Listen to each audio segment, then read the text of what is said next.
Hello नमस्कार। तो कैसे हो आप सभी। स्वागत है आप सबका आपके अपने YouTube channel him study group में। तो आज आपके लिए एक और मॉक टेस्ट लेके हम हाजिर है। ठीक है, कंटिन्यू आपके मॉक टेस्ट चले हुए हैं। आपके जो भी अपकमिंग एग्ज़ाम है, चाहे वह एचपी पटवारी का हो, एचपी पुलिस का, एचपी फॉरेस्ट गार्ड का और कोई भी जो कॉम्पिटिटिव एग्ज़ाम जहाँ पे आपके इंग्लिश, हिंदी और एचपी जीके पूछी जाती है, उन सब के लिए ये जो मॉक टेस्ट है सभी इंपॉर्टेंट रहने वाले हैं। ठीक है, अभी इसमें मिक्स मॉक टेस्ट चल रहे हैं। फिलहाल अभी इंग्लिश का पोर्शन हम छोड़ रहे हैं, लेकिन आगे आने वाले मॉक टेस्टों में उसको भी कवर करेंगे। ठीक है, तो जैसा कि आपको पता है कि हर रोज़ वीडियो आपके शाम को 7:30 बजे अपलोड होती है, तो अपने टाइम से वीडियो को वॉच आउट कर लेना है। और आप हमारे टेलीग्राम चैनल से भी जुड़ सकते हैं, जिसका लिंक जो है डिस्क्रिप्शन में दे रखा है। ठीक है, तो ज़्यादा टाइम नहीं लेते हुए स्टार्ट करते हैं आज का फर्स्ट क्वेश्चन। तो आज का फर्स्ट क्वेश्चन अपना कि तानू जुब्बल और गढ़कुफर झील हिमाचल प्रदेश के किस जिले में स्थित है। तो तानू जुब्बल और गढ़कुफर झील जो वो हिमाचल प्रदेश के किस जिले में स्थित है। ये चंबा में है, सिरमौर में है, किन्नौर में या शिमला में है। तो तानू जुब्बल और गढ़कुफर झील ये दोनों झीलें जो हिमाचल प्रदेश के शिमला डिस्ट्रिक्ट में स्थित है। ठीक है, चलते हैं नेक्स्ट क्वेश्चन की ओर। नेक्स्ट क्वेश्चन आपका कि ज्यूरी और चैडविक झरना हिमाचल प्रदेश के किस जिले में स्थित है। तो ज्यूरी और चैडविक झरना ये हिमाचल प्रदेश के किस जिले में स्थित है। तो ये हिमाचल प्रदेश के चंबा में है, कांगड़ा में है, शिमला में है या मंडी में। तो ज्यूरी और चैडविक झरना जो वो हिमाचल प्रदेश के शिमला डिस्ट्रिक्ट में स्थित है। ये भी ठीक है, शिमला डिस्ट्रिक्ट में स्थित है। चलते हैं नेक्स्ट क्वेश्चन की ओर। नेक्स्ट क्वेश्चन है कि पद्म सिंह महल हिमाचल प्रदेश में कहाँ पर स्थित है। तो ये तांदी में है, सरहान में है, बुशहर में है या रामपुर में है। तो पद्म सिंह महल जो वो हिमाचल प्रदेश के रामपुर में स्थित है। ठीक है, हिमाचल प्रदेश के रामपुर, और रामपुर कहाँ पड़ता है, शिमला में पड़ता है। ये भी ठीक है, रामपुर कहाँ पड़ता है, शिमला में। तो पद्म सिंह महल जो वो हिमाचल प्रदेश के रामपुर में स्थित है। चलते हैं नेक्स्ट क्वेश्चन की ओर। नेक्स्ट क्वेश्चन है कि सिरमौर रियासत का अंतिम शासक कौन था। तो सिरमौर रियासत का अंतिम शासक प्राण सिंह थे, पद्म सिंह थे, राजेंद्र प्रकाश या मेदिनी प्रकाश। तो सिरमौर रियासत के जो अंतिम शासक था वो था राजेंद्र प्रकाश। ठीक है, राजेंद्र प्रकाश जो है ये सिरमौर रियासत के अंतिम शासक थे। चलते हैं नेक्स्ट क्वेश्चन की ओर। नेक्स्ट क्वेश्चन आपका बुशहर रियासत के किस राजा को अजान बाहु की उपाधि प्राप्त थी। तो बुशहर रियासत के किस राजा को अजान बाहु की उपाधि जो वो प्राप्त थी। ये जगत सिंह को थी, कहरी सिंह को थी, राम सिंह को थी या रूप सिंह को।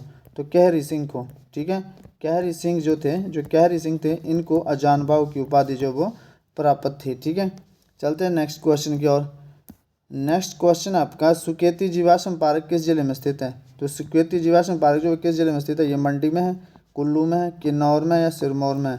तो सुकेती फॉसिल या सुकेती जीवाश्म पार्क ये दोनों कहाँ पे स्थित है आपका, ये आपका सिरमौर जिले में स्थित है। सुकेती जीवाश्म पार्क भी बोला जाता है इसको, सुकेती फॉसिल पार्क भी बोला जाता है। ये आपका सिरमौर डिस्ट्रिक्ट में स्थित है। चलते हैं नेक्स्ट क्वेश्चन की ओर। नेक्स्ट क्वेश्चन है कि किस जानवर से पश्मीना ऊन प्राप्त होती है। तो किस जानवर से पश्मीना ऊन जो है वो ये प्राप्त होती है। तो ये घोड़े से प्राप्त होती है, भेड़ से, बकरी से या हिमालयन बकरी से। ठीक है, या हिमालयन बकरी से प्राप्त होती है। किससे प्राप्त होती है ये पश्मीना ऊन, ये हिमालयन बकरी से प्राप्त होती है। चलते हैं नेक्स्ट क्वेश्चन की ओर। नेक्स्ट क्वेश्चन आपका कि किस फसल का उत्पादन हिमाचल प्रदेश में सबसे अधिक होता है। तो ये चावल का होता है, गेहूं का, जौ का या मक्की का। तो मक्की जो आपकी मक्की है इसका उत्पादन जो हिमाचल प्रदेश में सबसे अधिक होता है। चलते हैं नेक्स्ट क्वेश्चन की ओर। नेक्स्ट क्वेश्चन है कि हिमाचल प्रदेश में मीठे चुकंदर की खेती कहाँ पर की जाती है। तो हिमाचल प्रदेश में मीठे चुकंदर की खेती हमीरपुर में की जाती है, किन्नौर में, शिमला में या सिरमौर में। तो किन्नौर में, हिमाचल प्रदेश में मीठे चुकंदर की खेती की जाती है किन्नौर डिस्ट्रिक्ट में। ठीक है, किन्नौर डिस्ट्रिक्ट में हिमाचल प्रदेश में जो वो मीठे चुकंदर की खेती की जाती है। ठीक है, इसका किन्नौर राइट आंसर हो जाएगा। चलते हैं नेक्स्ट क्वेश्चन की ओर। नेक्स्ट क्वेश्चन आपका आर्य को हिमाचल प्रदेश में किस नाम से जाना जाता है। मतलब आर्य जो वो हिमाचल प्रदेश में किस नाम से जाने जाते हैं। तो ये कोहली के नाम से जानते हैं, कुलिंद के नाम से, भोट के नाम से या घृत के नाम से।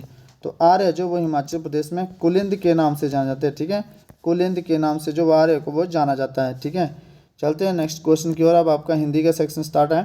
तो हिंदी का फर्स्ट क्वेश्चन आपका कि हिंदी के भी आपके 10 क्वेश्चन रहेंगे। ठीक है, तो टोटल आपके 20 क्वेश्चन आज भी।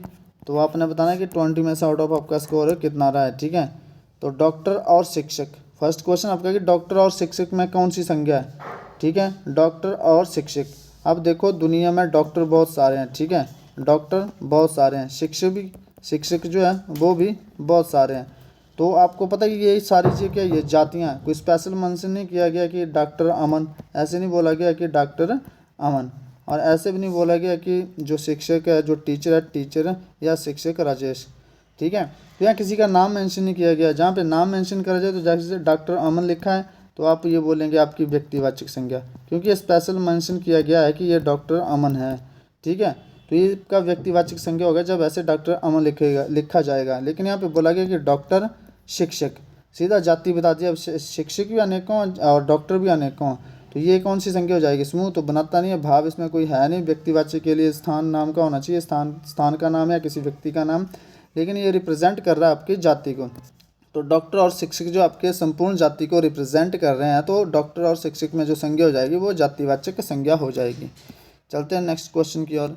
नेक्स्ट क्वेश्चन है कि हिंदी वर्णमाला में अयोगवाह ध्वनियों की संख्या कितनी है? तो हिंदी वर्णमाला में अयोगवाह ध्वनियों की संख्या 2 है। ये कौन कौन सी है? अंग और आ। ठीक है, तो ये संख्या कितनी आपकी? 2 है। चलते हैं नेक्स्ट क्वेश्चन की ओर। नेक्स्ट क्वेश्चन है कि चमक गई चपला चमचम पंक्ति में कौन सा अलंकार है? तो आपको पता है कि चमक गई चपला, च आ गया, च आ गया, चमचम च आ गया, फिर च आ गया। ठीक है, चमक गई चपला चमचम पंक्ति में अलंकार कौन सा है? तो जहाँ पे आपको पता है कि जहाँ पर वर्ण की आवृत्ति, एक वर्ण की आवृत्ति, ठीक है, वर्ण की आवृत्ति बार बार हो, वहाँ पर कौन सा अलंकार होता है? अनुप्रास अलंकार होता है। ठीक है, अनुप्रास अलंकार होता है जहाँ पर एक वर्ण की आवृत्ति बार बार हो। और जहाँ पर शब्द की आवृत्ति, जहाँ पर एक शब्द की आवृत्ति, ठीक है, एक शब्द की आवृत्ति बार बार हो, वहाँ पर कौन सा अलंकार होता है? यमक अलंकार होता है। ठीक है, यमक अलंकार होता है। तो यहाँ पे क्या, वर्ण की आवृत्ति बार बार होती है, तो इसमें कौन सा अलंकार हो जाएगा? अनुप्रास अलंकार हो जाएगा। श्लेष अलंकार में क्या होता है कि एक जो मतलब पंक्ति है उसका अर्थ जो वो दूसरी पंक्ति से जुड़ा होता है। ठीक है, तो जहाँ पर वर्ण की आवृत्ति बार बार हो वहाँ पर आपका अनुप्रास अलंकार हो जाएगा, और जहाँ पर शब्द की आवृत्ति बार बार हो वहाँ पर हो जाएगा आपका यमक अलंकार हो जाएगा। ठीक है, चलते हैं नेक्स्ट क्वेश्चन की ओर। नेक्स्ट क्वेश्चन है कि राजेश बच्चों के लिए मिठाई लेकर आया है, वाक्य में कौन सा कारक है? तो कर्म कारक है, या कर्म हो रहा कोई, या कर्ता कारक है, या संप्रदान कारक है, या अपादान। अलगाव तो हो नहीं रहा, कर्म कोई इसमें चल नहीं रहा, कर्ता कारक तो मतलब है नहीं, ये संप्रदान किसी के लिए लाया है ना, के लिए विभक्ति, तो को के लिए, जो के लिए विभक्ति होती है, के लिए या किसी के लिए कोई चीज़ लाना, या जहाँ पर दान की बात करी जाए वहाँ पर जो आपका अलंकार हो जाता है वो संप्रदान अलंकार होता है। ठीक है, अलंकार नहीं, सॉरी, कारक। जहाँ पर जो कारक होता है वो आपका संप्रदान कारक होता है। जहाँ पर किसी के लिए कुछ किया जाए या फिर कोई दान दी जाए, ठीक है, तो वहाँ पर आपका जो विभक्ति होगी वो कारक विभक्ति हो जाएगी। कौन सी कारक विभक्ति? संप्रदान कारक विभक्ति, क्योंकि राजेश बच्चों के लिए लेके आया है, किसके लिए? ऊपर से आपको पता है कि संप्रदान विभक्ति जो होती है, जो संप्रदान विभक्ति है उसका जो कारक है वो क्या है, मतलब उसकी जो कारक विभक्ति वो कौन सी है? को और के लिए, को और के लिए, ये भी इसकी कारक विभक्ति, इससे भी आप पहचान सकते हो। तो राजेश बच्चों के लिए मिठाई लिया, वाक्य में कौन सा कारक है? संप्रदान कारक है। तो चलते हैं नेक्स्ट क्वेश्चन की ओर। नेक्स्ट क्वेश्चन है कि राजेश कुत्ते से डरता है, वाक्य में कौन सा कारक है? तो राजेश जो कुत्ते से डरता है, इसमें कारक बताना अपने। कर्म कारक है, कर्ता कारक है, संप्रदान कारक है, या अपादान कारक है? तो आपको बार बार बता रखा मैंने कि भय हो गया, तुलना हो गई, ठीक है, अलगाव हो गया, अलगाव हो गया, इन सब के लिए जो वो यूज़ होता है आपका कौन सा? अपादान कारक। कौन सा कारक यूज होता है? अपादान। और अपादान की विभक्ति क्या होती है? से। इसका तुलना के लिए भी यूज किया जाता है, अलगाव के लिए भी। ठीक है, जैसे हिमालय से गंगा निकलती है, हिमालय से गंगा निकलती है। तो अब हिमालय से निकलकर गंगा मतलब मैदानों में आ गई, तो इसमें भी जो अलंकार होगा अलगाव होगा इसमें भी, तो इसमें भी जो अलंकार हो जाएगा आपका, अलंकार नहीं, सॉरी, बार बार अलंकार का नाम आ रहा है, तो जिसमें भी जो कारक हो जाएगा वो अपादान कारक हो जाएगा। ठीक है, इसमें भी जो कारक है आपका अपादान, क्योंकि अलगाव के लिए भी हम कौन सी विभक्ति यूज करते हैं? अपादान कारक की विभक्ति यूज करते हैं। राजेश कुत्ते से डरता है, या नेहा रीना से सुंदर है, ठीक है, या फिर मुझे जो है वो गाय से डर लगता है, या मुझे भैंस से डर लगता है। ठीक है, तो किसी से डर रहे हो आप, या भय का मतलब जो हो रहा है, आपको भय हो रहा है, किसी से डर लग रहा है, तब भी आप अपादान कारक यूज कर रहे हैं, तुलना के लिए भी, अलगाव के लिए भी, ठीक है। तो राजेश कुत्ते से डरता है, इसमें भी आपका कारक हो जाएगा अपादान कारक। चलते हैं नेक्स्ट क्वेश्चन की ओर। नेक्स्ट क्वेश्चन है कि हिंदी वर्णमाला में मूल स्वरों की संख्या कितनी है। अब पूछा गया कि हिंदी वर्णमाला में मूल स्वरों की संख्या कितनी है। तो हिंदी वर्णमाला में जो ह्रस्व स्वर है, जो ह्रस्व स्वर है, ठीक है, उसी को ही मूल स्वर कहा जाता है। पहली बात तो ये, जो ह्रस्व स्वर है उसी को ही मूल स्वर कहा जाता है, ठीक है। तो स्वर कौन कौन से होते हैं आपके, एक हो गया ह्रस्व स्वर जिसको आप मूल स्वर बोल सकते हो, दूसरा हो गया दीर्घ स्वर, ठीक है, और तीसरा हो गया प्लुत स्वर। और ह्रस्व स्वर जिनके उच्चारण में कम समय लगता है, दीर्घ स्वर जिनके उच्चारण में ह्रस्व स्वर से दुगना समय लगता है, और प्लुत स्वर जिनके उच्चारण में दीर्घ स्वर और ह्रस्व स्वर दोनों से भी ज़्यादा टाइम लगता है। लेकिन यहाँ पे पूछा कि हिंदी वर्णमाला में मूल स्वरों की संख्या कितनी है। तो मूल स्वर किसे कहा जाता है, ह्रस्व स्वर को ही कहा जाता है। तो मूल स्वर कौन कौन से होते हैं, जिनके उच्चारण में कम समय लगता है, जैसे छोटा अ हो गया, ठीक है, छोटी ई हो गई, छोटी ऊ हो गया, और ये री, ये भी किस में आते हैं, ये चारों आपके किस में आते हैं, मूल स्वर। ये चारों के आपके मूल स्वर, जिसको आप ह्रस्व स्वर भी बोल सकते हो, ठीक है। तो हिंदी वर्णमाला में मूल स्वरों की संख्या कितनी है, ये आपकी चार हो जाएगी, ठीक है। हिंदी वर्णमाला में मूल स्वरों की संख्या हो जाएगी आपकी 4। चलते हैं नेक्स्ट क्वेश्चन की ओर।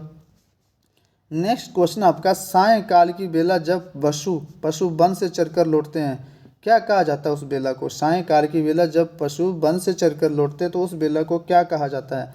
गोधूलि कहा जाता है, सूर्य अस्त कहा जाता है, अपराह्न बोला जाता है, या सायं बेला।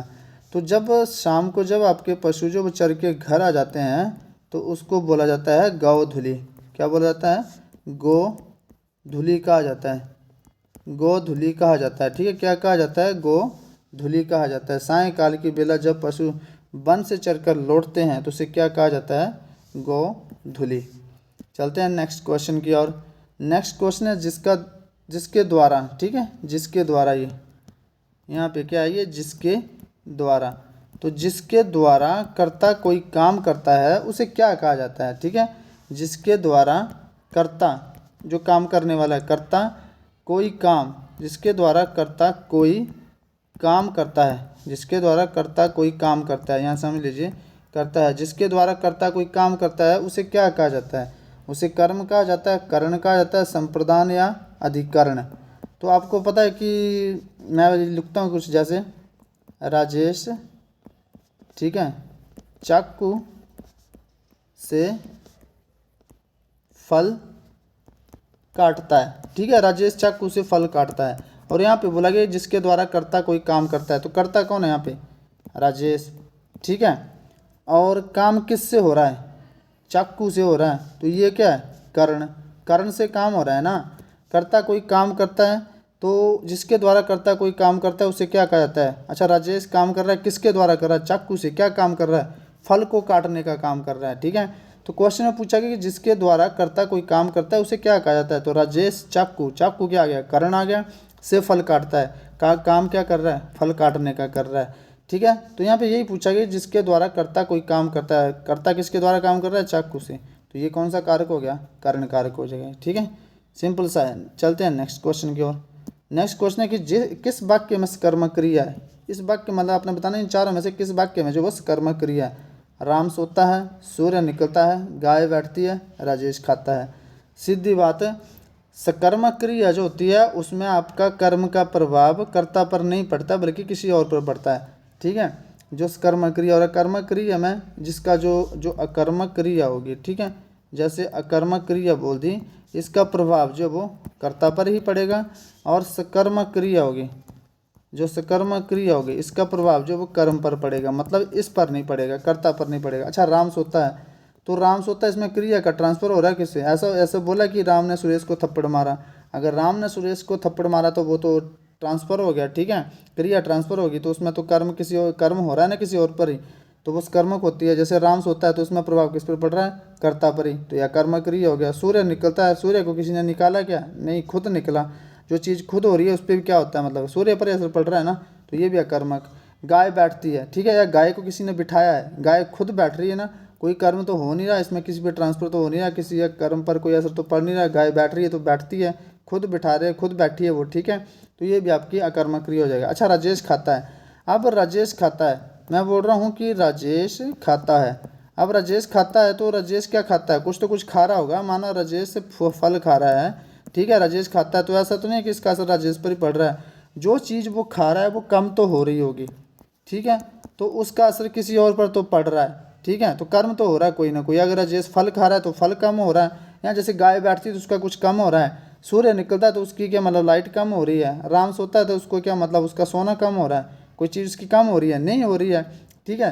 तो वैसे ही राजेश खाता है तो राजेश खा रहा है तो कुछ ना कुछ तो कम हो रहा होगा, उसका खाना कम हो रहा होगा, फल कम हो रहा होगा, या चीनी खा रहा है तो चीनी कम हो रहा है, या दारू पी रहा है तो उसकी दारू कम हो रही होगी, ठीक है। तो ये है कि मतलब कोई ना कोई चीज़ कम हो रही है तो वो आपकी इसमें किसी न किसी पर प्रभाव पड़ रहा है, तो बस कर्म क्रिया होती है, ठीक है, जिसमें कोई कर्म हो रहा हो।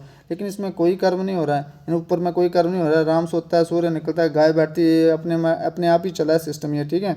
तो ये आपकी सारी अकर्मक क्रियाएँ हो जाएगी 3, और चौथी राजेश खाता है, ये आपकी सकर्मक क्रिया हो जाएगी। और पूछा भी क्या है, जिस वाक्य में सकर्मक क्रिया है, किस वाक्य में सकर्मक क्रिया है, तो राजेश खाता है, इसमें सकर्मक क्रिया हो रही है।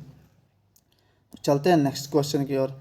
नेक्स्ट क्वेश्चन आपका, खान पान में कौन सा समास है, तत्पुरुष समास, द्वंद्व समास, कर्मधारय समास, या अव्ययी भाव समास, या अव्ययी भाव समास, ठीक है। तो खान पान, एक तो लिखा मैंने खान पान, योजिक चिन्ह आ रहा है, ठीक है, और जब इसका विग्रह करेंगे तो कैसे लिख सकते हैं हम, खान और पान, खान और पान, और भी व्यक्ति आ रही है, ठीक है, और आ रहा है, तो और आ रहा है खान और पान। तो आपको पता है कि जब ऐसे आ जाए, देखो ये योजिक चिन्ह जो है ये तो आपका अव्ययी भाव समास में भी आता है, ठीक है, लेकिन खान और पान ऐसे करके मतलब आपका शब्द बन गया, तो वो जो समास होता है आपका द्वंद्व समास हो जाता है, ठीक है। कौन सा समास होता है, द्वंद्व समास हो जाता है। तो खान और पान में जो आपका समास है वो कौन सा समास हो जाएगा, द्वंद्व समास। कर्मधारय समास में क्या होता है, विशेषता आती है, सबसे पहले जब शब्द विग्रह करेंगे तो विशेषता आएगी।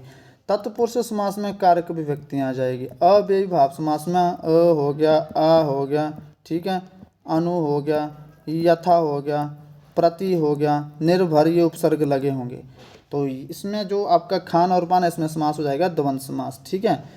तो ये था आपका आज का सेशन। आई होप आपको सेशन पसंद आया होगा, ठीक है।